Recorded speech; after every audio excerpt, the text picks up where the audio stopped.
প্রথম আশারা রমজানের প্রথম আশারাত নবী সাল্লাল্লাহু আলাইহি ওয়াসাল্লামে যে দোয়াটি পড়েছিল রমজানের প্রথম আশারা হয়েছে রহমতর, দ্বিতীয় আশারা হয়েছে মাগফিরাতর, আর তৃতীয় আশারা হয়েছে নাজাতর, জাহান্নামর পৰা মুক্তির কারণে। এই জিকির কেইটা মই লাহে লাহে কৈ দিম, আপুনি লিখি লৈ মুখস্থ কৰিব।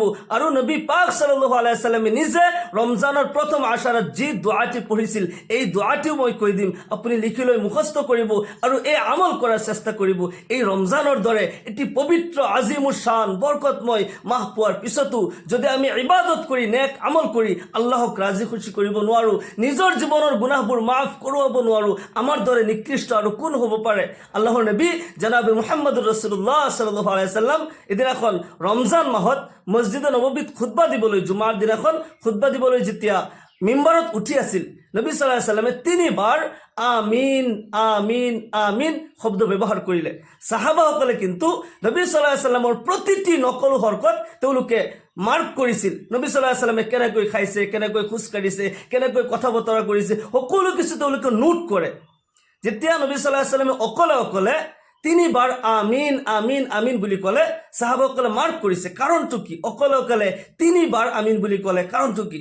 নামাজৰ পিছত তেওঁলোকে প্ৰশ্ন কৰিলে, ইয়া ৰাসূলুল্লাহ, ইয়া হাবিবাল্লাহ, এই কাৰণটো আমি জানিব বিচাৰিছোঁ। খুতবা দিয়াৰ আগত যেতিয়া আপুনি মিম্বাৰত উঠি আছিলে আপুনি 3 বাৰ আমিন আমিন বুলি ক'লে, কাৰণটো কি? আল্লাহৰ ৰসুল জনাবে মুহাম্মদুৰ ৰাসূলুল্লাহ সাল্লাল্লাহু আলাইহি ওয়াসাল্লাম ইৰশাদ কৰে, হে মোৰ সাহাবাসকল শুনা, মই যেতিয়া খুতবা দিয়াৰ কাৰণে মিম্বাৰত উঠি আছিলোঁ, হযৰতে জিব্ৰাইল আলাইহিস সালাম আল্লাহৰ ফেৰেশতা, যিজন ওয়াহিৰ ফেৰেশতা হয় তেখেতৰ নাম হযৰতে জিব্ৰাইল আলাইহিস সালাম। জিব্ৰাইল আলাইহিস সালাম উপস্থিত হৈ আছিল আৰু কৈ আছিল, ইয়া ৰাসূলুল্লাহ, যি ব্যক্তি ৰমজানৰ দৰে এটি পবিত্ৰ আজিমুৰ শান মাহ পোৱাৰ পিছতো তাৰ জীৱনৰ গুনাহবোৰ মাফ কৰোৱাব নোৱাৰিলে, আল্লাহৰ ইবাদত কৰি নেক আমল কৰি তাৰ জীৱনৰ গুনাহবোৰ মাফ কৰোৱাব নোৱাৰিলে, সেইজন নিকৃষ্ট ব্যক্তি হয়, সেইজন বদবক্ত হয়, সেইজন ধ্বংস হৈ যাক। তেতিয়া মই কৈছিলোঁ আমিন। দ্বিতীয়বাৰ হযৰতে জিব্ৰাইল আলাইহিস সালামে কৈ আছে, ইয়া ৰাসূলুল্লাহ, ইয়া হাবিবাল্লাহ, যি ব্যক্তি তাৰ জীৱনত তাৰ পিতৃ মাতৃ 2জন কিংবাতো কোনোবা এজনক পায়ো পিতৃ মাতৃৰ খিদমত কৰি জান্নাত হাসিল কৰিব নোৱাৰিলে, সেইজন বদবক্ত হয়, সেইজন কমিনা হয়, সেইজন ধ্বংস হৈ যাক। তেতিয়া মই কৈছিলোঁ আমিন। আল্লাহৰ ৰাসূল সাল্লাল্লাহু আলাইহি ওয়াসাল্লাম ইৰশাদ কৰে, তৃতীয়বাৰ যে মই আমিন ক'লো ইয়াৰ কাৰণ হৈছে হযৰতে জিব্ৰাইল আলাইহিস সালামে কৈ আছিল, ইয়া ৰাসূলুল্লাহ, ইয়া হাবিবাল্লাহ, যি ব্যক্তি আপোনাৰ নাম শুনাৰ পিছতো ৰাসূলৰ নাম শুনাৰ পিছতো দুৰুদ নপঢ়িলে, সাল্লাল্লাহু আলাইহি ওয়াসাল্লাম নপঢ়িলে, সেইজন কৃপণ হয়, সেইজন বদবক্ত হয়, তেওঁ ধ্বংস হৈ যাক। আল্লাহৰ নবী সাল্লাল্লাহু আলাইহি ওয়াসাল্লামে কয়, তেতিয়াও মই পঢ়িছিলোঁ আমিন। সেইকাৰণে পবিত্ৰ ৰমজান মাহ আহিছে ৰহমত লৈ, বৰকত লৈ, মাগফিৰাত লৈ। এই মাহত আমি বেছি বেছিকৈ ইবাদত কৰি আল্লাহৰ সন্তুষ্টি হাসিল কৰিব লাগিব, নিজৰ জীৱনৰ গুনাহবোৰ মাফ কৰাব লাগিব। কেনেকৈ ইবাদত কৰিলে আল্লাহ তাআলা আমাৰ প্ৰতি ৰাজি খুশি হৈ যাব, কেনেকৈ কান্দিলে আমাৰ কথা শুনিব, কেনেকৈ দোয়া কৰিলে কবুল কৰিব, কেনেকৈ মাগফিৰাত বিচাৰিলে আমাৰ জীৱনৰ গুনাহবোৰ আল্লাহ তাআলাই মাফ কৰি দিব, সেইমতে আমি ইবাদত কৰিব লাগিব। ৰমজান যেতিয়া আৰম্ভ হৈ যায়, আল্লাহৰ ৰাসূল জনাবে মুহাম্মদুৰ ৰাসূলুল্লাহ সাল্লাল্লাহু আলাইহি ওয়াসাল্লাম ইরশাদ করে, ইজা দাখালা শাহরু রমাদান ফুতিহাত আবওয়াবুল জিনান ওয়া গুলিকাত আবওয়াবুন নিরান ওয়া সুলসিলাতিশ শায়াতিন। যেতিয়া ৰমজানৰ মাহ আৰম্ভ হৈ যায় আল্লাহ তাআলাই জান্নাতৰ দুৱাৰসমূহ খুলি দিয়ে। আল্লাহু আকবাৰ। জান্নাতৰ সকলো দৰজা খুলি যায়, ৰহমতৰ দৰজাবোৰ আল্লাহ তাআলাই ওপেন কৰি দিয়ে আৰু জাহান্নামত তালা লগাই দিয়ে, জাহান্নাম বন্ধ কৰি দিয়া হয় আৰু শয়তানক শিকল দি বান্ধি দিয়া হয় যাতে বান্দাই ইবাদতৰ সুযোগ পায়। আল্লাহ তাআলা সুযোগ কৰি দিছে আমাক। যেতিয়া নতুন চান দেখা পায় আল্লাহৰ নবী সাল্লাল্লাহু আলাইহি ওয়াসাল্লাম এটা দোয়া পঢ়িছিল, আল্লাহুম্মা আহিল্লাহু আলাইনা বিল আমনি ওয়াল ঈমান ওয়াস সালামাতি ওয়াল ইসলাম। ইয়া আল্লাহ, এই নতুন চান আমাৰ বাবে শান্তি সম্প্ৰীতি কঢ়িয়াই আনক, আমি যাতে ঈমান বচাই ৰাখিব পাৰোঁ, ঈমানৰ হেফাজত কৰক, ঈমান আৰু ইছলামৰ হেফাজত কৰক। এই মাহ যাতে আমাৰ বাবে শান্তিপূৰ্ণ হয়, ৰহমত বৰকতপূৰ্ণ হয়, আল্লাহৰ ওচৰত দোয়া কৰিব লাগে। নতুন চান দেখিলেই এই দোয়াটি পঢ়িব, আল্লাহুম্মা আহিল্লাহু আলাইনা বিল আমনি ওয়াল ঈমান ওয়াস সালামাতি ওয়াল ইসলাম। এই দোয়াটি পঢ়িব। আৰু ৰমজানৰ প্ৰথম আশাৰাত কোন জিকিৰসমূহ কৰিব, কোন দোয়াটি পঢ়িব, গোটেইখিনি মই কৈ দি আছোঁ। প্ৰথমতে ৰমজান কাক কয় আমি জানি লওঁ। ৰমজান আৰবী শব্দ ৰমজৰ পৰা আহিছে, ৰা মিম দত।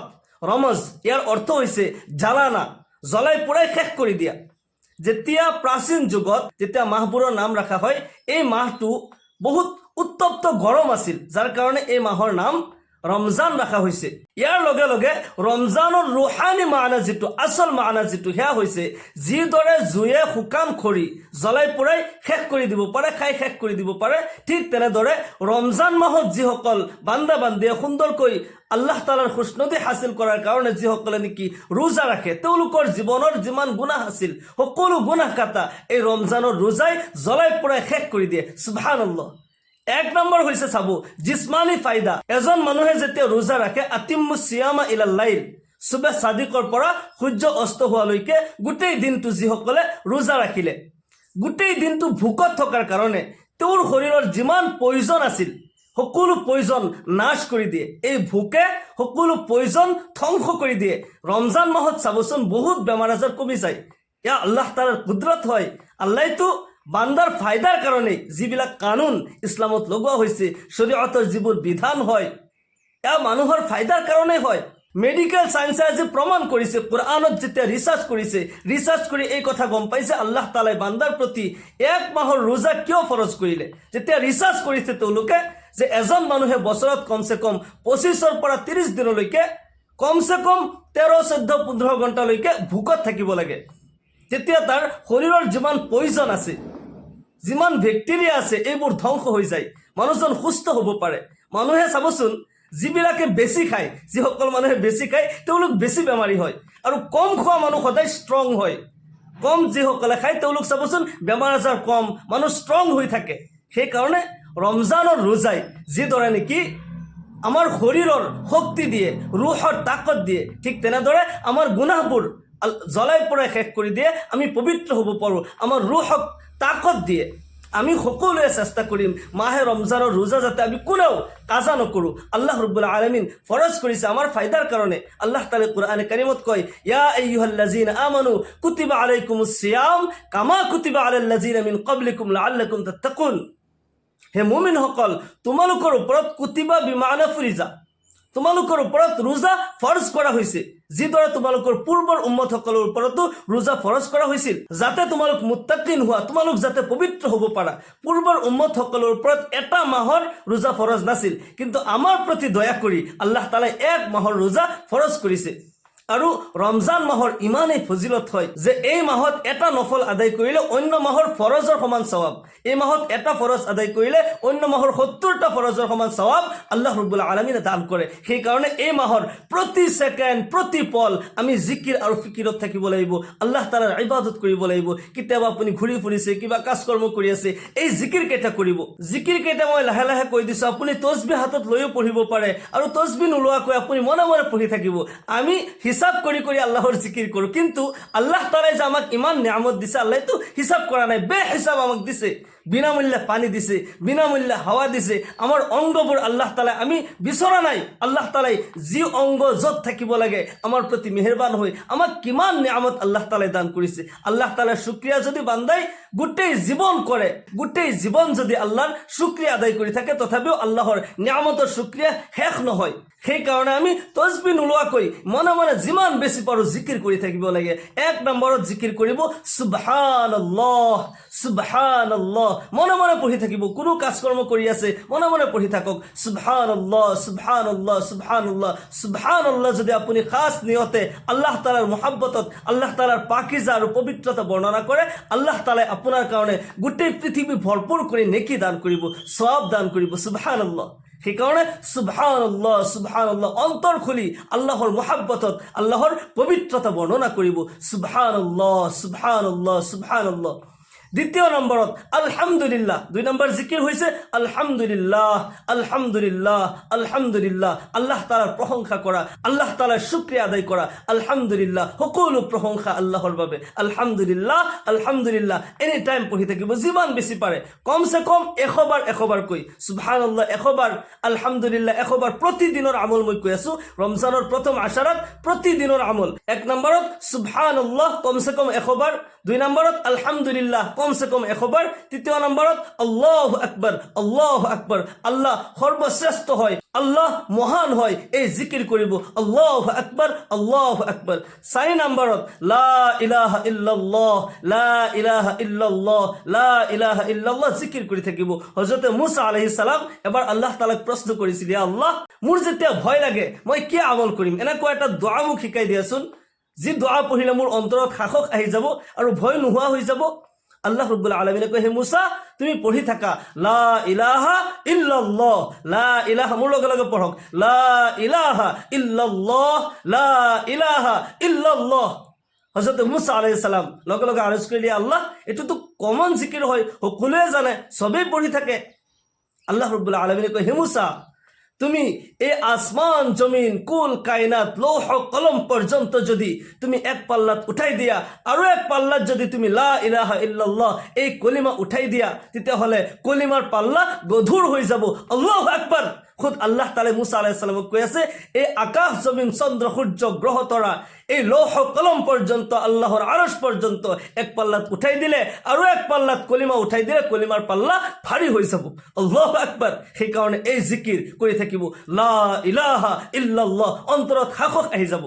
এই পৃথিৱীৰ কোনো শক্তি নাই আপোনাক ধ্বংস কৰা, আপোনাক কোনো ক্ষতি কৰা। এই জিকিৰ বেছি বেছিকৈ পঢ়ি থাকিব। কিবা কাজকৰ্ম কৰি আছে, মনে মনে পঢ়ি থাকক লা ইলাহা ইল্লাল্লাহ। জিকিৰৰ আৰু ফায়দা কি জানেনে? এটাতো হৈছে যে জিকিৰ কৰাৰ কাৰণে আল্লাহ তাআলা আপোনাৰ প্ৰতি ৰাজি খুশি হৈ যাব। দ্বিতীয় নম্বৰ ফায়দা হৈছে অন্তৰ পৰিষ্কাৰ হৈ যায়। আমি যেতিয়া গুনাহ কৰোঁ, গুনাহ কৰাৰ কাৰণে অন্তৰত মামৰ লাগি যায়।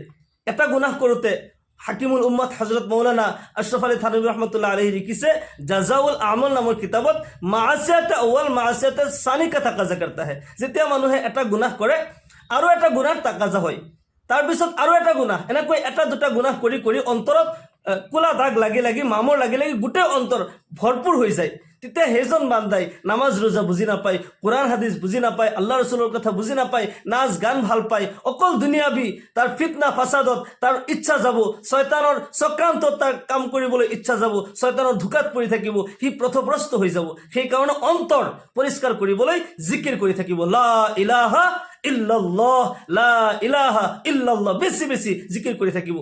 5 নম্বৰত দুৰুদ শৰীফ পঢ়িব, বেছি বেছিকৈ দুৰুদ শৰীফ পঢ়িব। ৰমজান ৰহমতৰ মাহ হয়, বৰকতৰ মাহ হয়, মাগফিৰাতৰ মাহ হয়। খুদ আল্লাহ তাআলাই নবীৰ ওপৰত দুৰুদ পঢ়ে, ইন্নাল্লাহ মালাইকাতাহু ইউসাল্লুনা আলান নবী ইয়া আইয়ুহাল্লাযীনা আমানু সাল্লু আলাইহি ওয়া সাল্লিমু তাসলিমা। নিশ্চয় আল্লাহ পাক আৰু তেওঁৰ ফেৰেশতাসকলে নবীৰ ওপৰত দুৰুদ পঢ়ে। হে মুমিনসকল, তোমালোকেও নবীৰ ওপৰত দুৰুদ পঢ়া, সালাম পঠোৱা। যেতিয়া কোনো বান্দাই এবাৰ দুৰুদ শৰীফ পাঠ কৰে, লগে লগে আল্লাহৰ পক্ষৰ পৰা 10টা ৰহমত অৱতীৰ্ণ হৈ যায়, 10টা গুনাহ মাফ হৈ যায়, 10টা মৰ্যাদা বুলন্দ কৰি দিয়া হয়। আৰু যিসকলে বেছি বেছি দুৰুদ পঢ়ে, আল্লাহ তাআলা নিজে তাৰ ওপৰত ৰাজি আৰু খুশি হৈ যায়। সুবহানাল্লাহ। সেই কাৰণে বেছি বেছিকৈ দুৰুদ শৰীফ পঢ়ি থাকিব। কমসে কম 100 বাৰ দুৰুদ শৰীফ ডেইলি পঢ়িব। 6 নম্বৰ যেটো জিকিৰ হেয়া হৈছে ইস্তিগফাৰ, আস্তাগফিরুল্লাহ ওয়া আতুবু ইলাই। যদি দীঘলীয়াকৈ নাজানে, কমসে কম এইখিনি পঢ়িব, আস্তাগফিরুল্লাহ ওয়া আতুবু ইলাই। খাস তওবার নিয়ত লৈ যদি আপুনি ইস্তিগফাৰ পঢ়ে, আল্লাহ তাআলা আপোনাৰ জীৱনৰ গুনাহবোৰ মাফ কৰি দিব, আকাশৰ পৰা ৰিজিকৰ ব্যৱস্থা কৰি দিব, আকাশৰ পৰা ৰিজিক নাজিল হ'ব, জীৱনৰ অভাৱ অনাটন দৰিদ্ৰতা দূৰ হ'ব, নেক আওলাদ দান কৰিব, আখিৰাতত আল্লাহ তাআলাই জান্নাত দান কৰিব, আৰু এনেকুৱা জান্নাত আল্লাহ তাআলাই দান কৰিব যাৰ তলেদি নহৰ প্ৰবাহিত হৈ থাকে। সুবহানাল্লাহ। ৰমজানৰ এই পবিত্ৰ মাহৰ প্ৰথম আশাৰত বেছি বেছিকৈ আল্লাহৰ ইবাদত কৰিব, গোটেই মাহটোতে এই জিকিৰখিনি কৰি থাকিব। আৰু প্ৰথম আশাৰা, ৰমজানৰ প্ৰথম আশাৰত নবী সাল্লাল্লাহু আলাইহি ওয়াসাল্লামে যি দোৱাটি পঢ়িছিল, ৰমজানৰ প্ৰথম আশাৰা হৈছে ৰহমতৰ, দ্বিতীয় আশাৰা হৈছে মাগফিৰাতৰ, আৰু তৃতীয় আশাৰা হৈছে নাজাতৰ, জাহান্নামৰ পৰা মুক্তিৰ কাৰণে। প্ৰথম আশাৰাত যেটো দোৱা মই কৈ দি আছো, এই দোৱাটি নবী পাক সাল্লাল্লাহু আলাইহি ওয়াসাল্লামে পঢ়িছিল, আমি বেছি বেছি পঢ়ি থাকিব লাগে। হেয়া হৈছে রব্বিগফির ওয়ারহাম ওয়া আনতা খায়রুর রাহিমিন, রব্বিগফির ওয়ারহাম ওয়া আনতা খায়রুর রাহিমিন। ৰমজানৰ প্ৰথম আশাৰাত এই দোৱাটি বেছি বেছি পঢ়ি থাকিব। ৰব্বিগফিৰ, মোৰ লগে লগে পঢ়িব, রব্বিগফির ওয়ারহাম ওয়া আনতা খায়রুর রাহিমিন। এই দোয়াটি বেশি বেশি পড়িব। আল্লাহ রাব্বুল আলামিন আমাক সকলোকে এই পবিত্র রমজান মাহৰ হুরমত বজাই রাখার তৌফিক দান করুক। আমাক সকলোকে মাহে রমজানের রোজা রাখার তৌফিক দান করুক। রাতি তারাবির নামাজ পড়ার তৌফিক দান করুক। রমজান মাহৰ যিদৰে সম্মান কৰিলে আল্লাহ আমাৰ প্ৰতি ৰাজি খুশি হৈ যায়, সেইদৰে ৰমজান মাহৰ ইজ্জত আৰু সম্মান কৰাৰ তৌফিক দান করুক। সকলোকে আল্লাহুম্মা আমিন। ওয়া আখির দাওয়ানা আলহামদুলিল্লাহি রাব্বিল আলামিন। আসসালামু আলাইকুম ওয়া রাহমাতুল্লাহি ওয়া বারাকাতুহু।